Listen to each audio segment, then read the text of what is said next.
Welcome back students. आज हम शुरू करेंगे इलेक्ट्रोलिसिस।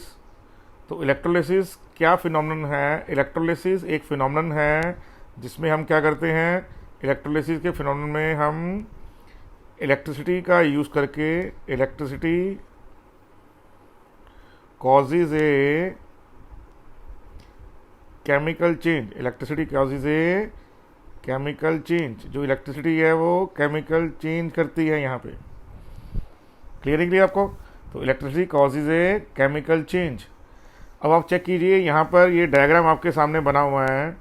तो डायग्राम में चेक कीजिए, डायग्राम के अंदर आपको पता लगेगा कि ये जो दो रॉड हैं, कैथोड और ये जो एनोड है, ये एक इलेक्ट्रोलाइटिक सॉल्यूशन में डिप्ड है। किसमें?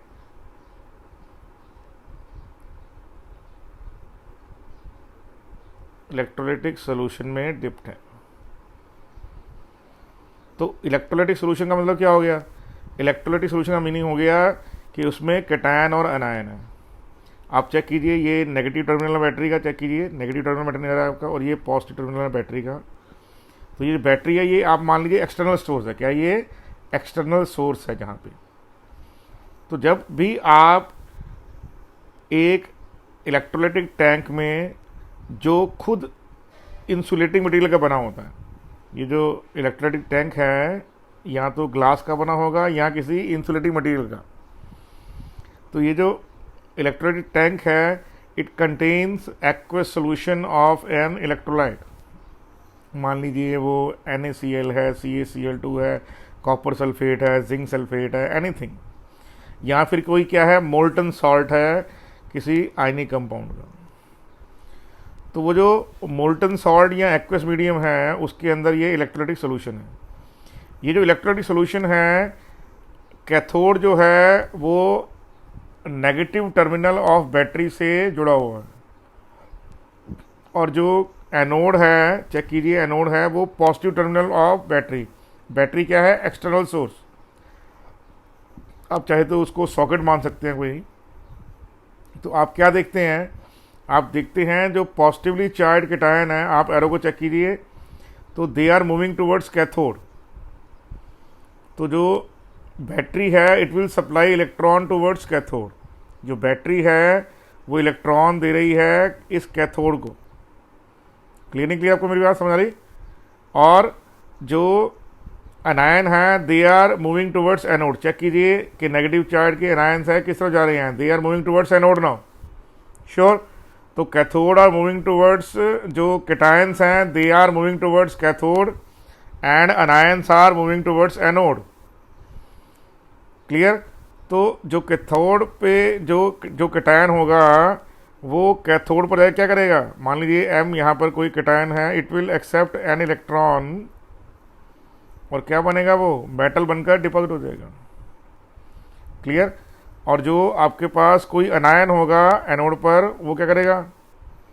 वो इलेक्ट्रॉन लॉस करके क्या बन जाएगा? इलेक्ट्रॉन लॉस करके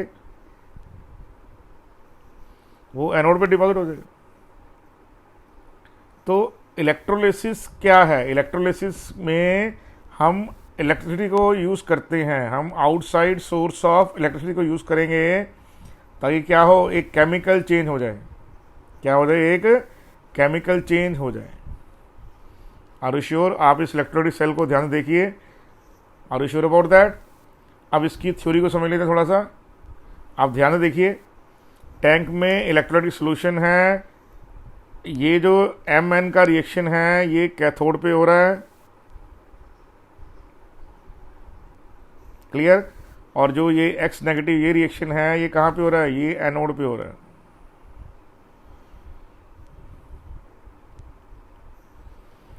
तो जो रिडक्शन है वो कैथोड पे हो रही है, ऑक्सीडेशन एनोड पे हो रही है। Are you clear? अब इसको हम इलेबोरेटली ध्यान से पढ़ लेते हैं आगे चल के। Sure? Cations are moving towards cathode, anions are moving towards anode. तो इलेक्ट्रोलाइटिक सेल क्या होता है? तो बोल रहा है electrolytic is a process in which a chemical change, आप चेक कीजिए क्या ये chemical change take place by the passage of electric current, by the passage of word electric current, कि जो इलेक्ट्रोलाइटिक सेल उसमें क्या होता है, केमिकल चेंज होता है by the passage of electric current. The cell use to carry out the electrolyte, आप check करो ध्यान से, ये सेल है, ये सेल है इलेक्ट्रोलाइटिक का, श्योर अबाउट दैट। तो the cell use to carry out the electrolysis are called electrolytic cells. It is made up of either glass और material which is bad conductor of electricity. जैसा कि आपने देखा है अभी कि क्या होगा यहाँ पे, ये जो बाहर का मटेरियल है जिस पे ये एरो लगा हुआ है, आप चेक कीजिए, तो बाहर का जो मटेरियल है ये इंसुलेटर है, sure. The two metallic rods or plates are suspended in the electrolytic solution. These are connected to terminal of the battery with the help of a metallic wires. देखिए ये जो दोनों मेटल है cathode anode हैं, ये wire के through battery से लगी हुई हैं, क्लियर, देख रहे हैं आप लोग, श्योर। फिर क्या बोल रहा है वो, उसके बाद बोल रहा है with the help of a metallic wire these metallic rods allow the passage of current and called electrodes of the electrode connected to the positive terminal battery is called anode while the electrode connected to the negative terminal is called cathode। ये मालूम पड़ गया आपको कि जो negative से attach है वो कैथोड है और जो पॉजिटिव से अटैच है वो एनोड है। मैं फिर दोबारा आपसे रिक्वेस्ट करूंगा कि आप अपने हाथ में पेन और कॉपी को खोल के रखें। जो ऐप है ये, इस पर आप हम जो धीरे धीरे आप इसको आप नोट करते जाइए धीरे धीरे इसको, श्योर अबाउट दैट। अब आगे देखिए नेक्स्ट, तो जो इलेक्ट्रोलाइटिक सेल में नेगेटिव टर्मिनल से जुड़ा हुआ है बैटरी के, उसको बोलेंगे कैथोड और कैटायन उसी तरफ जाएंगे, और जो पॉजिटिव टर्मिनल ऑफ बैटरी है उसको हम क्या बोलेंगे, उसको बोलेंगे हम एनोड, और जो आपके अनायन है वहाँ जाएंगे। देखिए क्या लिखा हुआ है, positive terminal of the battery is called anode, sure, clear, and negative terminal of the battery is called cathode, sure है आपको ये बात, क्लियरली अंडरस्टूड नाउ। अब उसके बाद क्या बोल रहे हैं यहाँ पे, ठीक है, आप देखिए ध्यान से,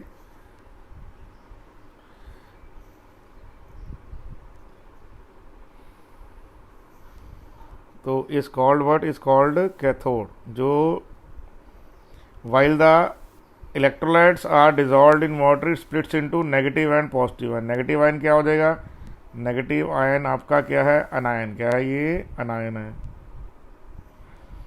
ठीक है, और पॉजिटिव है क्या है, कैटायन है, लिखा हुआ है positively charge ion are called cations and negatively charge are called anions. On passing electricity through the solution, the ions are attracted by the oppositely charged electrode. जो अनायन है they are moved towards positive terminal, और जो cation है they are moved towards negative terminal।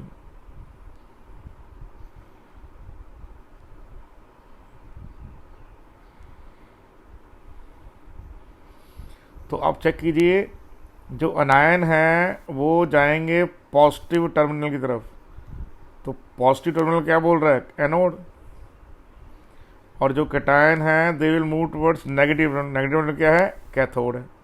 तो आप check कर लीजिए, underline किया हुआ है आपको, are you sure, clearly understood. हम इसको थोड़ा सा और अच्छे ढंग से लिख देते हैं। हम क्या करते हैं, हम ऐसे करेंगे, एक सेकेंड, इसको हम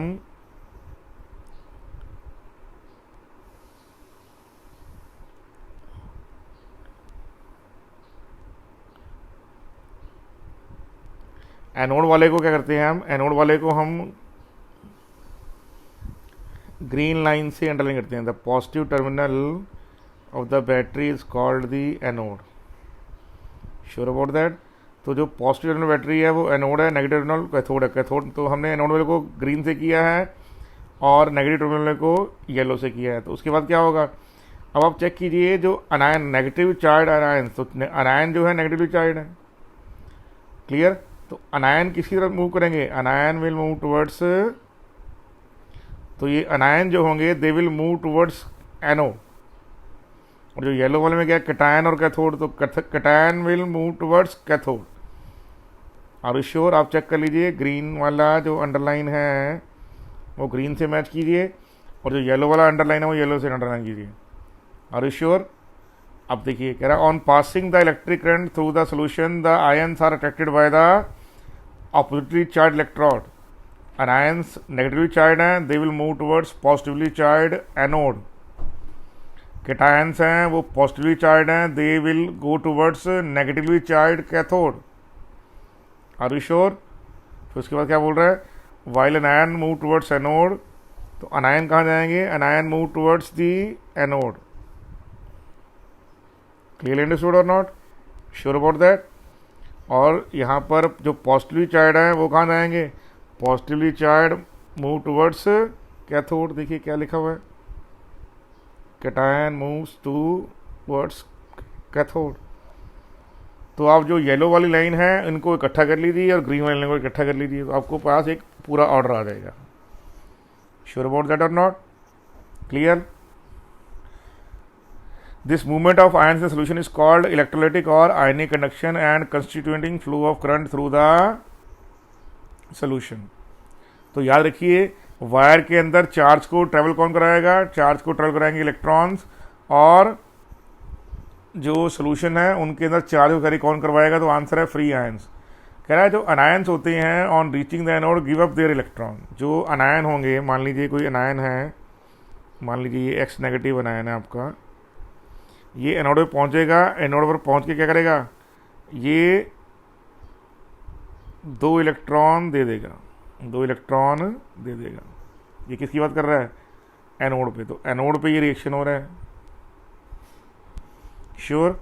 और उसके बाद क्या होगा, जो एक्स है ये इनमें बॉन्ड बन जाएगा, और क्या बन जाएगा, ये x2, क्या बन जाएगा, ये x2 बन जाएगा। तो anion on reaching the anode give up their electron while cation take up the electron from the cathode. जो कैटायन होंगे क्या करेंगे, जो कैटायन होगा वो इलेक्ट्रॉन ले लेगा, क्या करेगा, वो इलेक्ट्रॉन ले लेंगे। कहाँ पर लेंगे, तो ऑब्वियस है कैथोड पे लेंगे वो।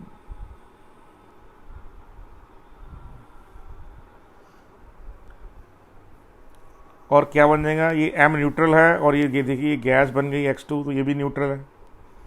तो जो M और X2 है ये न्यूट्रल सब्सटेंस है, क्या बेटे, न्यूट्रल सब्सटेंसेस हैं।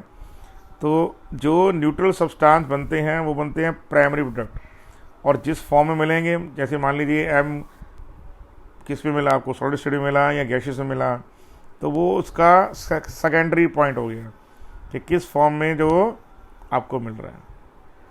तो हमने अब तक क्या पढ़ा है, हमने ये पढ़ा है कि जब हम किसी भी इलेक्ट्रोलाइटिक सोल्यूशन से इलेक्ट्रिसिटी को पास करते हैं, तो on passing the electricity cation move towards cathode, anion move towards anode. At anode oxidation takes place, losing electron take place, and you get one of the product as solid और gas. Similarly at cathode also you will get what, either gas और metal as a product. तो ये जो हमारे पास laws आए हैं, इनको देने वाले साइंटिस्ट का नाम क्या था, माइकल फैराडे। क्या था, माइकल फैराडे। माइकल फैराडे ने क्या किया, माइकल फैराडे ने हमें एक क्वांटिटेटिव एस्पेक्ट दिया इलेक्ट्रोसिस का, कि इलेक्ट्रिसिटी का जो रोल है किसी सोल्यूशन में कैसे चलता है। तो अब हम नेक्स्ट पॉइंट पढ़ेंगे, वो क्या होगा, वो होगा regarding the Faraday's laws of electrolysis. Are you sure?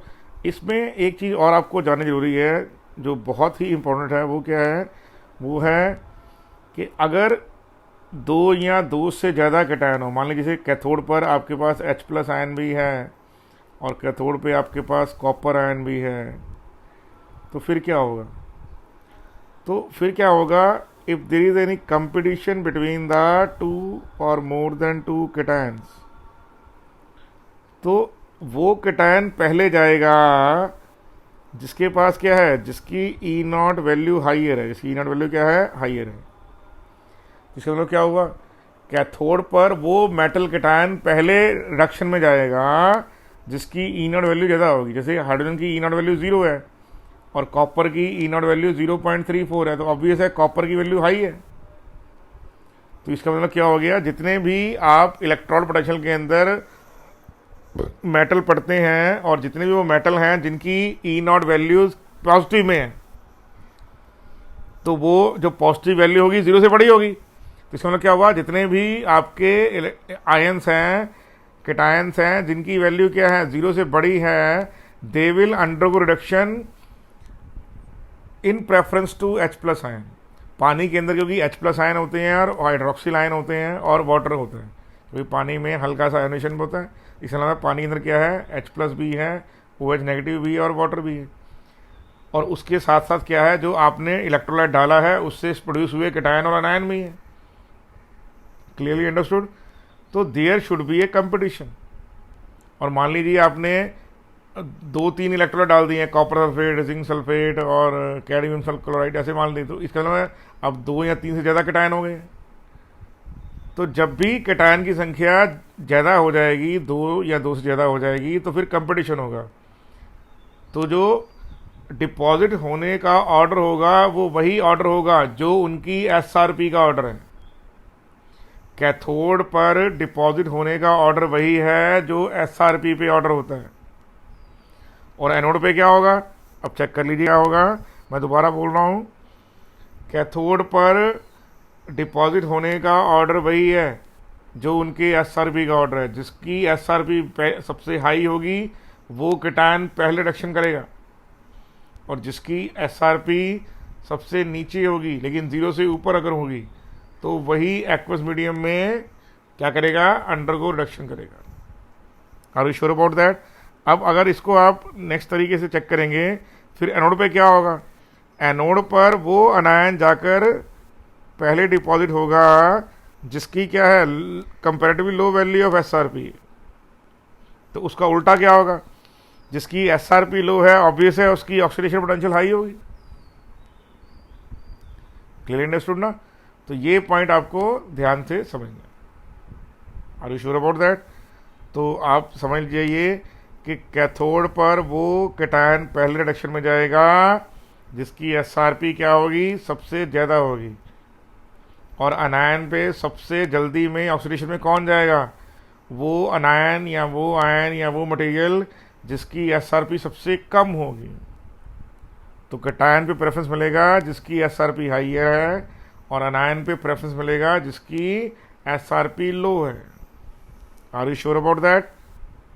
Okay, very good. इसको अब कुछ एग्जांपल के थ्रू हम सुनते हैं अभी थोड़ी देर में। हेलो, अब देखिए अब आप लोग ध्यान से इस पॉइंट को, कि आपको 4 डिफरेंट तरह के ई नॉट वैल्यूज दे रखी हैं। जिंक की वैल्यू कितनी है, जिंक की वैल्यू है 0.76 नेगेटिव में। लेड टू लेड आयन कितनी है, 0.04। और सिल्वर से सिल्वर कितनी है, 0.8। और कॉपर आयन से कॉपर की वैल्यू है 0.34। अगर ये चारों के चार कौन सा है, एट कैथोड क्या होगा, वो कैटायन पहले जाएगा जो क्या होगा, जिसकी SRP वैल्यू क्या है, हाइयर है। क्या उसकी SRP वैल्यू क्या है, हाइयर है। At cathode that cation get deposit first which has higher value of SRP। इसका मतलब क्या हो गया, सबसे हायर वैल्यू किसकी है यहाँ पे। अब मान लीजिए अगर आपके पास ये एक्वस मीडियम है, in aqueous medium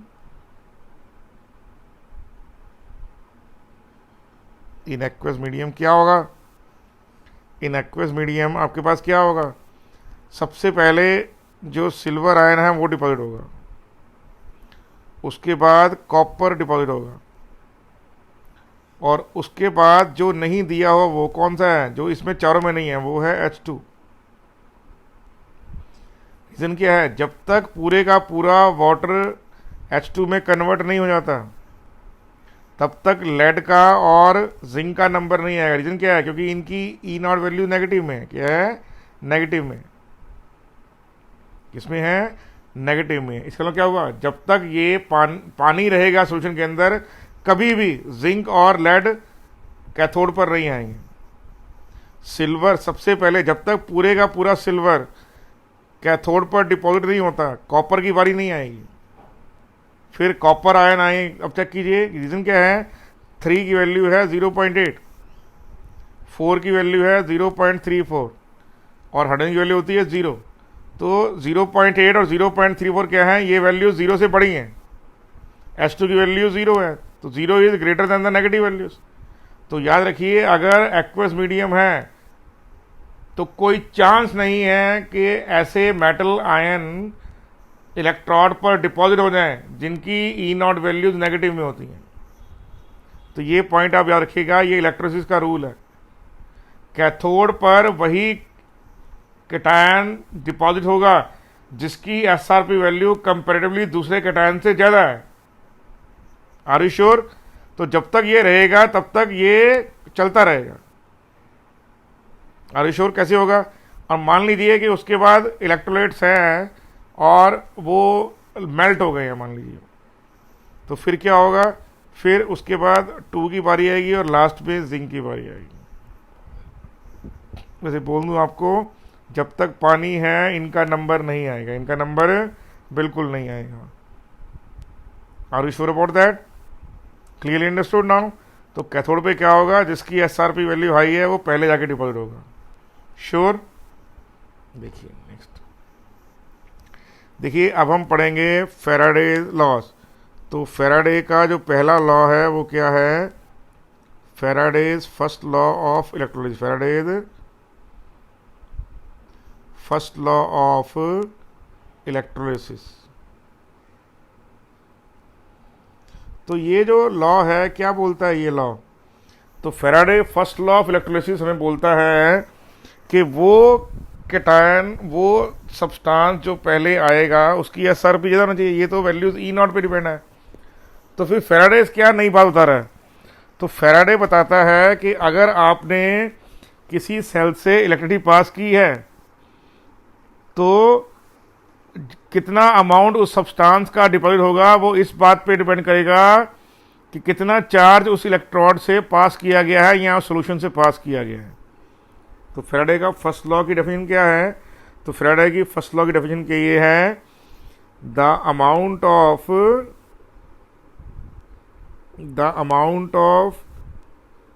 the substance deposited और liberated, substance deposited or liberated at an electrode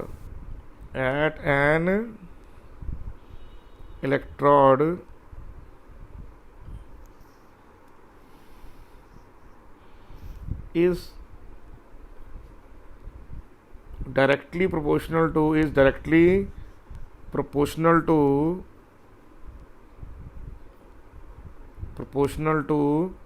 the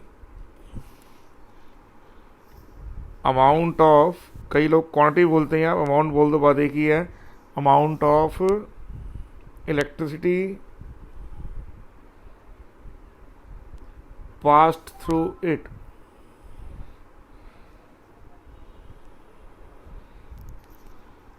pass through the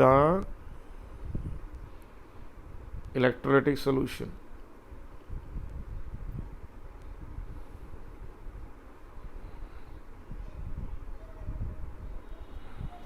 clear? तो आप दोबारा समझ लीजिए क्या बात है यहाँ पे कि फैराडे क्या बोलता है। फैराडे बोल रहा है यहाँ पे कि कितना अमाउंट किसी सब्सटेंस का डिपॉजिट मतलब जमा हुआ है या गैस बन के निकला है। डिपॉजिट मतलब इलेक्ट्रोड पे डिपॉजिट होना, इलेक्ट्रोड पे चिपक जाना, या गैस बन के चले जाना, या मेल्ट होके नीचे बैठ जाना लिक्विड के फॉर्म में। किसी भी इलेक्ट्रोड पे जो सब्सटेंस डिपॉजिट हुआ है या लिबरेट हुआ है, कोई सब्सटेंस आगे चिपक गया है या गैस बन के उड़ गया है या लिक्विड बन के नीचे बैठ गया है, इन तीनों में से कुछ भी होगा, वो जो है इस बात प्रोपोर्शनल है। किसके प्रोपोर्शनल है? To the amount of electricity pass through the electrolytic solution, कि उसमें से कितनी इलेक्ट्रिसिटी पास की गई है। इसको आप चार्ज भी बोल सकते हैं। Clear understood? तो इसको हम कैसे लिखेंगे, अब इसको ध्यान से समझ लीजिए। अब हम मैथमेटिक्स लिखते हैं इसको कि जो mass of the substance deposit है प्रोपोर्शनल टू क्या है? प्रोपोर्शनल टू द चार्ज हो गया, current. Are you sure about that? तो चार्ज की वैल्यू क्या होती है? चार्ज की वैल्यू होती है करंट इनटू टाइम। तो करंट होगा एम्पियर में, टाइम होगा सेकंड्स में, यार ना, जो करंट होगा उसको आप एम्पियर में लिखेंगे और जो टाइम होगा उसको हम सेकंड्स में लिखेंगे। किसी और यूनिट में है तो उसको कन्वर्ट कर लेंगे आप लोग, ठीक है ना। तो अब क्या किया गया, इसको प्रोपोर्शनल का साइन हटाने के लिए यहाँ पर एक नया लगाया गया, उसका नाम है जेड। जेड को बोलते हैं इलेक्ट्रोकेमिकल इक्विवेलेंस। क्या बोलते हैं?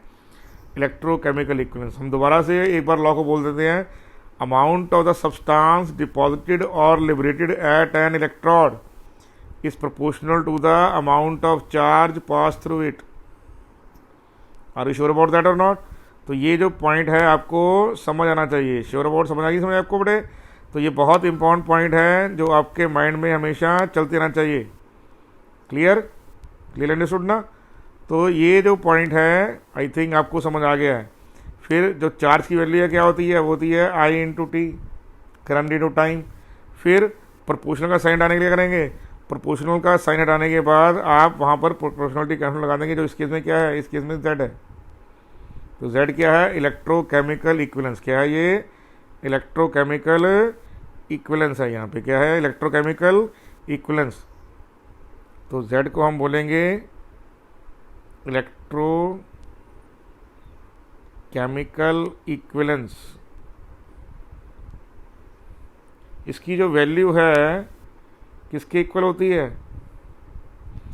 इलेक्ट्रोकेमिकल इक्विवेलेंस की वैल्यू होती है मास ऑफ द सब्सटेंस, जिसको एटॉमिक मास बोलते हैं आप लोग। क्लियरिंग? तो आप बोल सकते हैं Z is equal to what? Z is equal to atomic mass of the substance. जो ग्राम एटॉमिक मास होगा वो लिखा जाएगा, एटॉमिक मास, तो ये ग्राम पर मोल में आ जाएगा, divide by number of electron transferred into 1 Faraday, जिसकी वैल्यू क्या होती है? 16500। ये क्या है? Charge carried on 1 mole of electron. तो आपकी जो वैल्यू आएगी वो क्या आएगी? जेड क्या है? Electrochemical equivalence. जेड क्या है? Electrochemical equivalence. इसकी वैल्यू क्या होती है? एटॉमिक मास इन ग्राम पर मोल। एटॉमिक मास को आप यहाँ पे ग्राम में लिखेंगे, डिवाइड बाय एन। क्या है यहाँ पे? एन है नंबर ऑफ इलेक्ट्रॉन ट्रांसफर, कितने इलेक्ट्रॉन ट्रांसफर हुए हैं उस पर्टिकुलर इलेक्ट्रोड पे, जहाँ पर वो पर्टिकुलर सब्सटेंस क्या हुआ है? डिपॉजिट। क्या हुआ है वहाँ पर? डिपॉजिट हुआ है। डब्ल्यू क्या है? Amount of the substance deposited और लिबरेटेड। आई क्या है? करंट है। टी क्या है? टाइम इन सेकंड है। जेड है इलेक्ट्रोकेमिकल इक्विवेलेंस, जिसकी वैल्यू क्या होती है? Atomic mass divide by number of electron transfer into 1 Faraday. 1 Faraday की वैल्यू क्या होती है? 96,500 coulomb. Are you sure about that? अगर आप इसको दोबारा से लिखेंगे तो मास ऑफ सब्सटेंस क्या है? तो आंसर है जेड आई टी। अगर मान लीजिए 1 एम्पियर के करंट को आपने 1 सेकंड तक पास किया है तो ये 1 इंटू 1 1 हो जाएगा।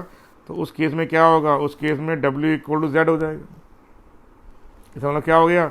मास of the substance deposited will be equal to electrochemical equivalence when the charge is 1 coulomb, क्योंकि इन दोनों का मल्टीप्लाई क्या हो जाएगा? 1 कूलम हो जाएगा। Are you sure about that? तो अगर हम 1 कूलम के चार्ज को पास करेंगे तो कितना अमाउंट ऑफ सब्सटेंस बचेगा? उसी सब्सटेंस का इलेक्ट्रोकेमिकल इक्विवेलेंस इक्वल। और इलेक्ट्रोकेमिकल इक्विवेलेंस क्या होता है? जेड की वैल्यू क्या होती है? Atomic mass divide by N in divide by 96,500। याद रखिए 96,500 क्या है? 1 फैराडे की वैल्यू है। 1 फैराडे की वैल्यू क्या होती है? 96,500 कूलम। एग्जैक्ट वैल्यू तो खैर थोड़ा सा, एग्जैक्ट जो वैल्यू है इसकी क्या होती है? एग्जैक्ट वैल्यू होती है इसकी एक्चुअल में 96,485, लेकिन for the sake of convenience हम लिखते हैं क्या? 96,500 कूलम। तो वो 1 Faraday. Charge on 1 mole of electron. क्या होता है ये? Charge on 1 mole of electron. 1 mole electron पे कितना चार्ज है उसका नाम है 1 Faraday. Are you sure about that?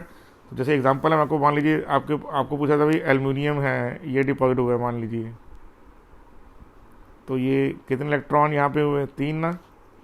तो कोई उससे पूछे भी जेड की वैल्यू क्या है, तो बोलेंगे सर इसका मोलर मास है 27। डिवाइड बाई इलेक्ट्रॉन ट्रांसफर है 3 इंटू 1 फेराडे इतना होता है 965। तो इसमें जेड की वैल्यू कितनी आएगी? तो आंसर है 9/96500। Are you sure about that? ये क्या है? ये है electrochemical equivalence in case of aluminium. Sure about that और नॉट? तो ये बहुत आसान है, इजी देन द इजियर बोल सकते हैं आप, बहुत इजी पॉइंट है ये। श्योर। अब हम चलते हैं, तो फैराडे का जो सेकंड लॉ है, अब उसका फैराडे का सेकंड लॉ है, अब हम उसको चेक करते हैं। तो फैराडे का सेकंड लॉ क्या बोलता है? फैराडे सेकंड लॉ बोलता है व्हेन 2 और more than 2 electrodes are connected in series contained in different types of electrolytic solution, on passing the electricity, the mass of the substance produced at various electrodes are directly proportional to their equivalence masses और equivalent weight। ठीक है जी। तो अब इसको क्या लिखते हैं? when 2 or more than 2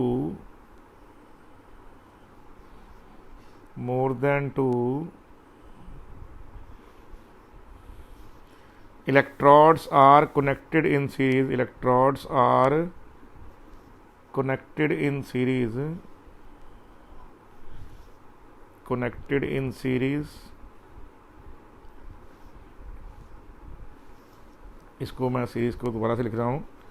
ठीक है जी। तो connected in series, then on passing electricity, the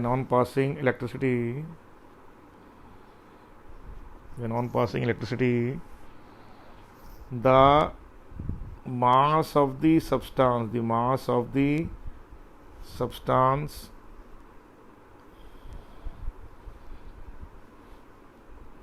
deposited or liberated at various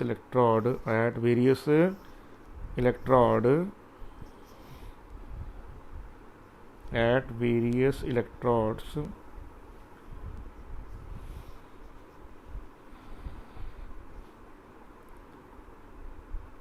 is directly proportional to their equivalent masses।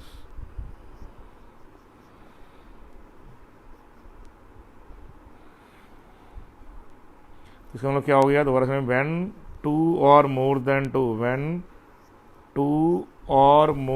2, अब मान लीजिए यहाँ पे 2 का छूट गया है। when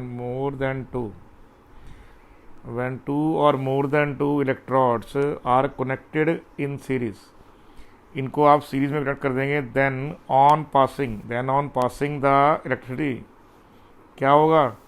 then on passing the electricity, the mass of the substance deposited or liberated at various electrodes is proportional to their what? Equivalent masses।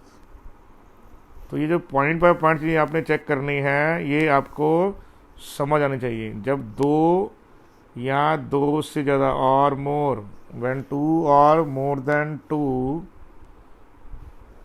than 2 electrodes are connected in series, then on passing, ये important word, on passing the electricity, the mass of the substance deposited or liberated at various electrodes is proportional to their equivalent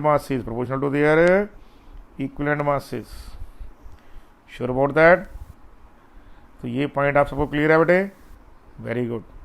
इसको हम कैसे देखेंगे? आप देखिए, तो मान लीजिए mass of A divide by mass of B is equal to क्या होगा? Equivalent mass of A by equivalence mass of B. अगर आप चेक करेंगे तो ये पहले ही लॉ का एक्सटेंशन है। कारण क्या है, ठीक है, तो आप अगर फर्स्ट लॉ चेक करेंगे तो वहाँ पे क्या था, मास इक्वल टू ZIT लिखा हुआ था। Z क्या था, तो आप बोलते हैं sir atomic mass bye N into 96500 IT। अब इस केस में क्या होगा, दोनों में IT से IT कट जाएगा, तो मास ऑफ ए की जगह ये फॉर्मूला है। तो आप चेक कीजिए जो एटॉमिक मास बाय एन है, जो क्या है, एटॉमिक मास बाय एन की जो वैल्यू है, एटॉमिक मास बाय जो एन की वैल्यू है, ये किससे इक्वल होती है, यही तो होती है इक्विवेलेंट मास। तो mass of the substance deposited proportional to its atomic mass by N.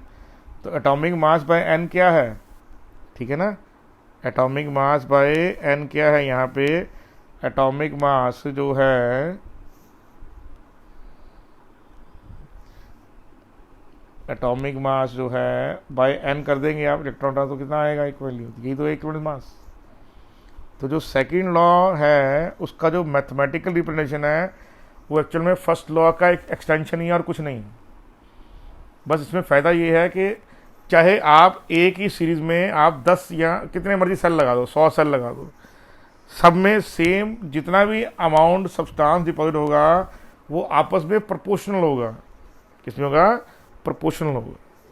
तो ये बहुत इंपॉर्टेंट एस्पेक्ट्स है किसका, फैराडे लॉज का। Are you sure about that, clear. अब इसको नोट डाउन कर लीजिए, बहुत इंपॉर्टेंट है ये। तो देखिए अब आप इस पॉइंट को, चारों इक्वेशन को ध्यान चेक करेंगे तो क्या लगेगा आपको, यहाँ पे देखिए जो सोडियम का एक केटायन है वो एक इलेक्ट्रॉन एक्सेप्ट करके सोडियम का एक एटम बन रहा है। अब इसको ऐसे बोल सकते हैं कि सोडियम 1 मोल ऑफ सोडियम, आप पहले बोलेंगे एक केटायन है accepting 1 electron to give you 1 sodium atom. आप इसको उल्टे एक और तरीके से बोल सकते हैं 1 mole of sodium ion accepting 1 Faraday of charge to give you 1 mole of sodium. Same क्या बोलेंगे आप, 1 cation of what, 1 cation of magnesium accepting 2 electron to give you 1 atom of magnesium. अब इसको आप मोल की भाषा में कैसे बोलेंगे, आप बोलेंगे 1 mole of magnesium ions accepting 2 Faraday of charge to give you 1 mole of magnesium. तो जब आप इलेक्ट्रॉन्स को मोल की भाषा में बोलेंगे तो उसको फैराडे में बोलेंगे आप। ऐसे ही क्या होगा, तो ये प्लम्बिक आयन है, आपको बताइए जो लेड है वो 2 फॉर्म में होता है, प्लम्बस में और प्लम्बिक में। +2 की फॉर्म को बोलते हैं प्लम्बस और +4 की फॉर्म को बोलते हैं प्लम्बिक, ठीक है ना। तो प्लम्बिक आयन ने 4 इलेक्ट्रॉन एक्सेप्ट किए हैं और वो बन गया है लेड। तो आप इसको एक और भाषा बोलेंगे कि 1 mole of plumbic ion accepting 4 faraday of charge to give you what, 1 mole of lead. Clearly understood और नॉट। ऐसे ही क्या होगा, जो एल्यूमिनियम है आप इसको कैसे बोलेंगे, आप बोलने की कोशिश कीजिए अपने आप, मन में बोलिए। तो मन में जो बोल रहे हैं मेरे से उसके मैच कीजिए। एक भाषा क्या होगी, 1 cation of aluminium accept 3 electron to give you 1 atom of aluminium. फिर दूसरी भाषा क्या है, 1 mole of aluminium cation accepting 3 Faraday of charge to get deposited as 1 mole of aluminium. तो ये जो पॉइंट है आपके माइंड में क्लियर हुआ या नहीं हुआ, बताइए, श्योर अबाउट दैट।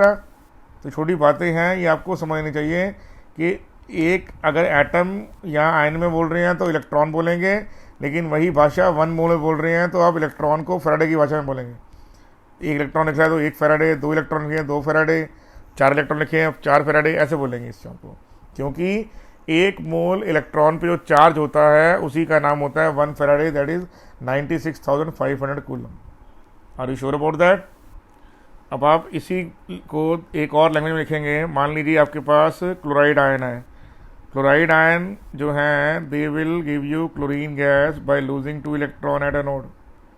तो आप बोल सकते हैं 2 मोल of chloride ion loses 2 Faraday of charge at anode to give you 1 mole of chlorine. या फिर क्या है, 2 क्लोराइड आयन ने 2 इलेक्ट्रॉन लॉस किए हैं और 1 मॉलिक्यूल Cl2 का है। तो पहले होगा क्या इसमें, जैसे कि हमने पहले आपको समझाया कि Cl नेगेटिव से जो 2Cl नेगेटिव है उससे आपको 2Cl मिलेगा और फिर ये 2Cl है, इनमें आपस में बॉन्ड बनेगा। तो ये जो इलेक्ट्रॉन का लॉस है ये प्राइमरी चेंज है और मॉलिक्यूल का बनना सेकेंडरी चेंज है। तो ये सेकेंडरी चेंज है, ये प्राइमरी चेंज है। Are you sure about that और नॉट? तो ये पॉइंट आपको क्लियर हुआ कि नहीं हुआ? तो क्लोराइड आयन ने, तो आप कैसे बोलेंगे? आप बोलेंगे 2 मोल of chloride ion loses 2 Faraday of charge to give you 1 mole of chlorine gas. Are you sure about that? Next देखिए आपके पास क्या है। आपके पास मान लीजिए यहाँ पर ऑक्साइड आयन्स हैं यहाँ पे। तो जो ऑक्साइड आयन्स हैं, ठीक है जी, तो ऑक्साइड आयन कितना हो जाएगा आपके पास? तो ऑक्साइड आयन में कितना होगा यहाँ पे? 2 मोल of oxide ions, they will give you 1 mole of oxygen gas by shedding away 4 Faraday of charge. तो क्या बोलेंगे? आप बोलेंगे ये ऑक्सीजन गैस है, तो ये ऑक्साइड आयन है। तो इसको दो भाषाएं होंगी, एक तो होगा 2 oxide ions loss 4 electrons to give you 1 molecule of O2। दूसरी भाषा क्या हो जाएगी? 2 मोल of oxide ions loses 4 Faraday of charge to produce 1 mole of oxygen gas. Are you sure? ऐसे क्या होगा? नाइट्राइड अनायन होंगे यहाँ पे, ये नाइट्राइड है, नाइट्राइड। तो अगर इससे N2 बनता है तो आप चेक कीजिए क्या होगा, यहाँ पे 6 इलेक्ट्रॉन आ गया। तो आप क्या बोलेंगे? आप बोलेंगे जो नाइट्राइड आयन्स हैं क्या करने हैं वो? Nitride ions are losing 6 electron to give you what? To give you nitrogen gas. तो क्या दे रहे हैं आपको? नाइट्रोजन गैस यहाँ पर दी जा रही है। Are you sure about that और नॉट? Clearly understood? तो आप इन छोटे छोटे जो लैंग्वेज पॉइंट हैं उनको समझिए ध्यान से, ठीक है। देखिए इसके बाद हम एक न्यूमेरिकल करते हैं अब। तो जो न्यूमेरिकल है उसमें क्या बोल रहा है कि आपको दे रखा है कॉपर सल्फेट का एक aqueous solution. What is given? Copper sulphate का एक्वस सोल्यूशन गिवन है। उसमें से 1.5 एम्पियर का जो करंट है वो पास किया गया है कितने टाइम तक? अप टू 10 मिनट्स, 10 मिनट तक इसको पास किया गया है। Clearly understood? ठीक है, 10 का दम है यहाँ पे मान लीजिए। तो बताइए, कह रहा है कितना मास कॉपर का डिपॉजिट हो रहा है यहाँ पे, ठीक है ना। कॉपर का कितना मास यहाँ पर डिपॉजिट होगा, कितने जो अमाउंट है कॉपर का वो यहाँ पर डिपॉजिट होगा। श्योर अबाउट दैट और नॉट? तो सबको मालूम है मास की वैल्यू क्या होती है, तो आंसर है ZIT, ठीक है ना। तो I और T आपको गिवन है। तो पहली बात क्या है, मैंने आपको बोला कि T को आप कन्वर्ट कीजिए किसमें? T को कन्वर्ट कीजिए सेकंड में। तो क्या हो जाएगा? 10 मिनट इंटू 60 सेकेंड, ठीक है जी, हो गई आपके पास। दूसरा क्या है, जो एम्पियर करंट है वो तो ऑलरेडी दे रखा है, तो कुछ में चेंज करने की जरूरत नहीं है आपको। तो हमारे पास जो Z की वैल्यू आएगी वो आएगी, Z की वैल्यू क्या है, अगर आप बिल्कुल चेक करते जाएंगे तो आपको Z की वैल्यू मालूम पड़ जाएगी कि सर Z की वैल्यू क्या होती है। Z की वैल्यू है हमारे पास atomic mass divide by N into 96500। देखिए आप ध्यान से देखिए, ये वैल्यू किसकी है? Z की वैल्यू है कि नहीं? दोबारा समझिए क्या वैल्यू है ये। Z की वैल्यू क्या है यहाँ पर? Atomic mass divide by N into 1 Faraday. Sure, ये वैल्यू है, हम इसको अब आगे यूज़ करेंगे, ठीक है जी। तो Z की वैल्यू क्या है यहाँ पर? तो Z की वैल्यू है यहाँ पे, एटॉमिक मास पर कितना होता है तो सबको मालूम है 63.5। करंट की वैल्यू क्या है? करंट की वैल्यू है 1.5 इंटू टाइम कितना है? 10 इंटू 60, ठीक है जी। अब यहाँ पर जो N की वैल्यू क्या थी? N की वैल्यू है यहाँ पे 2, बिकॉज कॉपर है चार्ज ऑफ +2 इंटू 96500। तो ये वैल्यू जो है किसकी वैल्यू है? ये जो वैल्यू है इसी का नाम है इलेक्ट्रोकेमिकल इक्विवेलेंस, जिसको Z बोल रहे हैं आप। क्या ये Z की वैल्यू है? ये किसकी वैल्यू है? ये Z की वैल्यू है। Are you sure about that? ठीक है, तो इसको अगर आप पुट करेंगे तो आपके पास आंसर क्या आ रहा है? आंसर आ रहा है 0.296 ग्राम। बहुत सिंपल कैलकुलेशन है। तो दोबारा समझिए क्वेश्चन क्या था। कॉपर सल्फेट का एक एक्वस सोल्यूशन है जिसमें से इतना करंट पास किया गया है क्लियरली फॉर 10 मिनट्स। तो मिनट्स के सेकंड बना दीजिए। 10 और बोलेगा तो 60 × 60 और कर दीजिएगा। दिन बोलेगा तो 24 × 60 × 60 कर दीजिएगा। 24 ईयर बोलेगा तो 24 × 365 इंटू 24 × 60 × 60 कर दीजिएगा। मतलब टाइम जो है सेकंड में कन्वर्ट करना है आपको। Sure about that. तो ये आपको मालूम होना चाहिए। इजी कि नहीं? Too easy. I think easy नहीं है, बहुत इजी है। क्या बेटे, ये बहुत इजी है। Are you sure about that ना?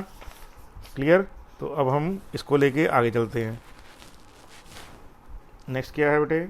नेक्स्ट कह रहा है कि हमारे पास एक सॉल्यूशन है, ठीक है जी, क्रोमियम सल्फेट का। किसका? हमारे पास जो सॉल्यूशन है वो किसका है? वो है क्रोमियम सल्फेट का सॉल्यूशन है यहाँ पे।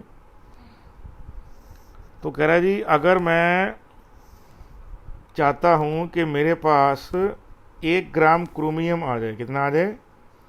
1 ग्राम क्रोमियम आ जाए, ठीक है। जबकि मैंने करंट जो यूज़ किया है, कितना यूज़ किया है? करंट यूज़ किया है मैंने 1.25 एम्पियर का, ठीक है। तो बताइए कितने टाइम तक हमें ये करंट पास करना पड़ेगा। दोबारा समझिए। क्रोमियम सल्फेट का एक सॉल्यूशन है। किसका? क्रोमियम सल्फेट का एक सॉल्यूशन है। तो हमने 1 ग्राम क्रोमियम को डिपॉजिट करवाना है। क्या करवाना है? 1 ग्राम क्रोमियम को क्या करना है? हमने डिपॉजिट करवाना है यहाँ पे। तो अगर हमें 1 ग्राम क्रोमियम को डिपॉजिट करवाना है यहाँ पे, तो कितने टाइम तक हम ये करंट को पास करेंगे? Sure about that. तो पहले आप Z निकाल लीजिए। तो Z की वैल्यू क्या होती है? Z की वैल्यू होती है एटॉमिक मास। तो एटॉमिक मास कितना है क्रोमियम का? तो आंसर है 52। मैंने आपको बोला था पहले 36 एलिमेंट जो हैं आपको याद करने होंगे, ठीक है जी। Divide by N. Chromium charge इतना यहाँ पे देखिए, इसके में चेक कीजिए। क्रोमियम सल्फेट पे चार्ज होता है -2 का। -2 × 3 कितना है? -6। तो -6 शुड बी बैलेंस बाय +6। तो क्रोमियम के 2 हैं तो इसका नाम है 1 क्रोमियम इज कैरिंग +3 चार्ज। तो 3 उस पर चार्ज हो गया इंटू 96500। ये किसकी वैल्यू आ गई? ये तो Z की वैल्यू आ गई।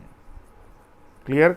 तो हमें क्या निकालना है? हमें तो मास निकालना है। मास इक्वल टू ZIT होता है। तो मास हमें दे रखा है कितना? 1 ग्राम। Z ये यहाँ से Z आ जाएगा। करंट भी गिवन है 1.5 T आप निकालेंगे, ठीक है। तो हमारे पास T की जो वैल्यू आएगी क्या आएगी? वो आएगी W/ZI। Clearly understood. तो W/ZI, W कितना है? तो आंसर है 1 डिवाइड बाय कितना है ये? 52। ये जो टर्म है ये ऊपर जाके मल्टीप्लाई हो जाएगी। 3 इंटू कितना बेटे? 96500 डिवाइड बाय करंट कितनी है यहाँ पे? यहाँ पे करंट की वैल्यू है 1.25। तो टाइम का जो आंसर यहाँ पे आएगा वो तो सेकंड्स में आएगा। तो आंसर आएगा 4454 के आसपास आ जाएगा यहाँ पे, ठीक है जी। तो ये सेकंड में आंसर आ गया। आप इसको चाहे आप पता नहीं किस में पूछेंगे, वो आपको ये आंसर मिनट में पूछ सकते हैं, वो आपको और से पूछ सकते हैं, आपको ईयर में पूछ सकते हैं। तो जैसे कन्वर्ट करना है आप कर सकते हैं उसको। तो बहुत इजी क्वेश्चन है, आपको मालूम पड़ गया ना। टू इजी, इसको क्या बोलते हैं हम? टू इजी टू अंडरस्टैंड, कि बहुत ही सिंपल क्वेश्चन है। इससे सिंपल समझ लीजिए कुछ भी नहीं है यहाँ पे। Are you sure about that? और देखिए नेक्स्ट क्वेश्चन। नेक्स्ट क्वेश्चन में आपको दे रखा है कि 3 इलेक्ट्रोलाइटिक सेल हैं यहाँ पे। जो 3 सेल हैं उसमें जो सेल ए है उसमें है हमारे पास जिंक सल्फेट। क्या है? Zinc sulphate. दूसरा जो सेल है वो है सॉल्यूशन बी का। उसमें क्या है? उसमें मान लीजिए हमारे पास क्या है? कह रहे जी सिल्वर नाइट्रेट है। और तीसरा जो सेल है उसमें क्या है? उसमें बोल रहा है जी कॉपर सल्फेट है। तो आपको पता ही है फैराडे के सेकेंड लॉ की डेफिनेशन क्या है? इफ़ 2 और more than two electrodes are connected in series, then on passing the current, the amount of the substance deposited at various electrode are proportional to their equivalent masses. तो आप किसी एक का निकाल के बाकी दो की वैल्यू आराम से निकाल सकते हैं. तो उसने बोल रहा है कि अगर हम एक करंट पास करते हैं, क्वेश्चन बोल रहा है अगर हम करंट पास करते हैं 1.5 एम्पियर का, तो उस 1.5 एम्पियर करंट से क्या होता है, उस 1.5 एम्पियर करंट से हमें जो सिल्वर का मास डिपॉजिट होता है सेल बी में, वो होता है 1.45 ग्राम. कि जो हमारे पास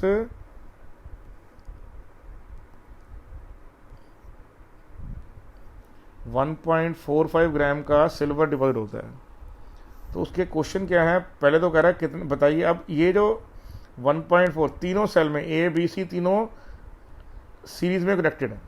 ए बी सी आप समझ लीजिए क्वेश्चन को कि ए बी और सी तीनों के तीनों क्या है, सीरीज में कनेक्टेड है.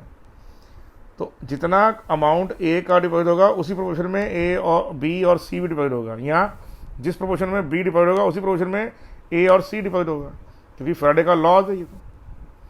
तो कह रहा है पहले बताइए कितने टाइम तक करंट को फ्लो करने दिया गया. पहला पॉइंट तो ये. दूसरा क्या बोल रहा है, उसी टाइम पीरियड में जिसमें 1.45 ग्राम हमारे पास सिल्वर डिपॉजिट हुआ है, उतने ही टाइम पीरियड में, सेम टाइम पीरियड में बताइए कितना कॉपर और कितना जिंक डिपॉजिट हुआ है, ये भी बताना है आपको. ये बहुत ही पॉपुलर क्वेश्चन है में से एक है. तो पहले तो आपको टाइम निकालना है. तो सिल्वर पहले आप Z निकाल लीजिए. तो आपको क्या दे रखा है, आपको इन्फॉर्मेशन नंबर 1 गिवन है. तो मास ऑफ सिल्वर की जो वैल्यू है वो होती है ZIT के इक्वल. तो जो पहला क्वेश्चन है उसमें से T निकल आएगा आपका. क्लियर. दूसरा क्या है कि आपको मास ऑफ कॉपर निकालना है. क्या निकालना है, मास ऑफ कॉपर निकालना है. कैसे निकालेंगे, आपको मास ऑफ सिल्वर पता है,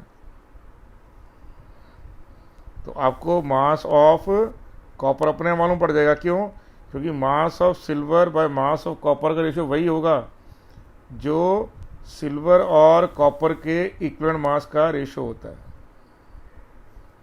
ठीक है नहीं, दोबारा समझिए ध्यान से. तो आपने पहला जो क्वेश्चन करना है, वो जो क्वेश्चन है वो आपके फैराडे के फर्स्ट लॉ की स्टेटमेंट है, और जो बाकी दो पार्ट कर रहे हैं वो सेकंड लॉ की स्टेटमेंट है. तो एक ही क्वेश्चन में उसने फैराडे के दोनों लॉज पूछ लिए हैं आपसे, इसलिए ये क्वेश्चन बड़ा इंटरेस्टिंग है. Sure about that. तो हम अब क्या करेंगे, हम इस जो इन्फॉर्मेशन हमने सामने लिखी है इसको हम धीरे धीरे सॉल्व करेंगे. तो आंसर पहला क्या आएगा, पहला हमारे पास है कि हमें T निकालना है. तो T के लिए ऑब्वियस है W इक्वल टू ZIT का इस्तेमाल कीजिए आप. तो W है आपके पास 1.45. Z की वैल्यू क्या होती है, given atomic mass divide by number electron transfer, जो सिल्वर में 1 होता है. यार रखिए सिल्वर में चार्ज 1 होता है. गोल्ड में यार रखिए, गोल्ड में +1 और +3 दो पॉसिबल हैं. ठीक है, लेकिन सिल्वर में एक ही पॉसिबल. वैसे तो +2 भी पॉसिबल है सिल्वर में, लेकिन वो रेयर होता है बहुत. क्या होता है, बहुत रेयर होता है. वैसे गोल्ड +3 बहुत रेयर होता है. और इंटू 96500. तो ये Z की वैल्यू है. ये पूरी की पूरी वैल्यू कितनी है, Z की है. करंट कितना दे रखा है, तो करंट की वैल्यू आपको गिवन है 1.5 एम्पियर की.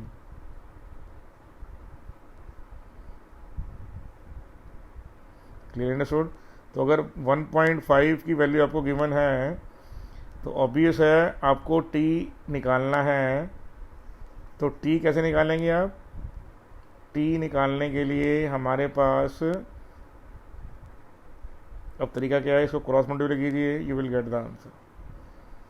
तो T की वैल्यू कितनी आ जाएगी, 1.45 इंटू 96500 डिवाइड बाय 108 इंटू 1.5. तो T की जो वैल्यू यहाँ पर आ रही है, कितनी आ रही है, वो आ रही है 863 के आसपास. बिल्कुल एग्जैक्ट वैल्यू नहीं आएगी, 162 पॉइंट समथिंग आ रहा है, तो वो अपने अप्रॉक्सीमेशन से 163 कर दीजिए. तो ये सेकंड में आपके पास आंसर आएगा. किसमें आएगा ये आंसर, सेकंड्स में आएगा, याद रखिए इस बात को। टाइम हमेशा सेकंड्स में लिखना है, करंट हमेशा एम्पीयर में लिखना है, ठीक है जी, और मास हमेशा ग्राम में लिखना है।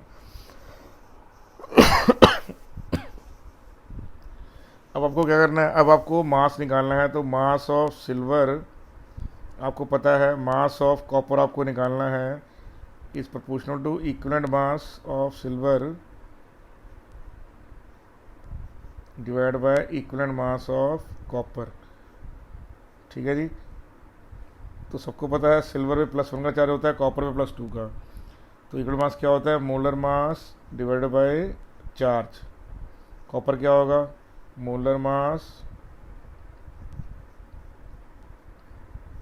Divide by charge. Mass of silver कितना है, क्वेश्चन में दे रखा है 1.45 के इक्वल। मास ऑफ कॉपर कितना है ये आपको निकालना है। तो कुछ मत कीजिए, जस्ट क्रॉस मल्टीप्लाई कीजिए, you will get the answer. तो मास ऑफ कॉपर कितना है आपके पास, तो मास ऑफ कॉपर की जो वैल्यू है वो कितनी आ रही है आपके पास, mass of copper comes out to be nearly equal to ये हमारे पास आ रहा है 0.426 ग्राम। ये क्या आ रहा है हमारे पास, ग्राम में आंसर है ये, यानी इसमें आ रहा है मास ऑफ कॉपर का। क्लियर नहीं क्लियर? तो आपको समझना क्या है, समझना बस इतना ही है यहाँ पे कि सिल्वर पे जो चार्ज है वो +1 का होता है, और कॉपर पे जो चार्ज होता है +2 का होता है, क्योंकि कॉपर सल्फेट गिवन है। कॉपर पे चार्ज +1 भी हो सकता है। तो वो क्वेश्चन आपको उस केस में, जैसे मान लीजिए क्यूप्रस क्लोराइड दे रखा है, तो आपको मालूम है, तो आपको जो सोल्यूशन दे रखा है वहाँ से आपको चेक करना होगा कि कॉपर की इस केस में वैलेंसी क्या है। कॉपर सल्फेट के अंदर कॉपर की वैलेंसी 2 होती है। Are you sure about that? Clear? अब इसका नेक्स्ट पार्ट है, वो है जिंक अमाउंट निकालना, ठीक है जी। तो उसमें क्या होगा, तो उसमें अगर हम चेक करेंगे तो mass of silver by mass of zinc equal to what, equivalent mass of silver divided by equivalent mass of zinc आ गया, ठीक है जी। तो ये हमारे पास जो पॉइंट है हमने इसको क्लियरली अब समझ लेना है। Are you okay with that? तो आप इसकी वैल्यू पुट कीजिए, तो और वैल्यू पुट करके आप इसको निकाल लीजिए। Are you sure? ठीक है जी। जिंक पे चार्ज कितना है, जिंक पे चार्ज +2 का होता है, लिखा हुआ है क्वेश्चन के अंदर कि जिंक सल्फेट है, कितना है, जिंक सल्फेट है, कितना मास का ऊपर का डिवाइड हुआ है 1.45। जिंक कितना है यहाँ पे आपको क्वेश्चन में निकालना है। इक्वल मास का ऊपर कितना है 108/1, क्योंकि सिल्वर पे +1 का चार्ज होता है, ठीक है जी। और जिंक पे इतना है 65.5 डिवाइड बाय n, कितना चार्ज है 2 का। दोबारा समझ लीजिए, जिंक पे है +2 का चार्ज और सिल्वर पे क्या है +1 का चार्ज। Sure about that? तो जब आप इसको क्रॉस मल्टीप्लाई क्वेश्चन करके निकालते हैं तो मास ऑफ यहाँ पे जिंक आना चाहिए,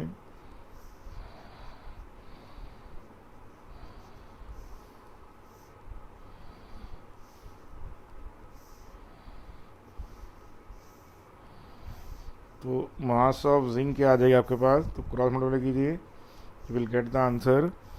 तो क्रॉस मल्टीप्लाई करने के बाद आपका जो आंसर आ रहा है वो आ रहा है 0.438 ग्राम। तो ये हमने फैराडे का फर्स्ट लॉ और सेकंड लॉ दोनों के क्वेश्चन, जिसको आप बोलते हैं ना प्राइमरी लेवल क्वेश्चन, कर लिए हैं यहाँ पे। Are you okay with the situation now? तो बहुत इजी है, डिफ़िकल्ट नहीं है। श्योर? तो आप इन दोनों पॉइंट को ध्यान से पढ़िए। ओके।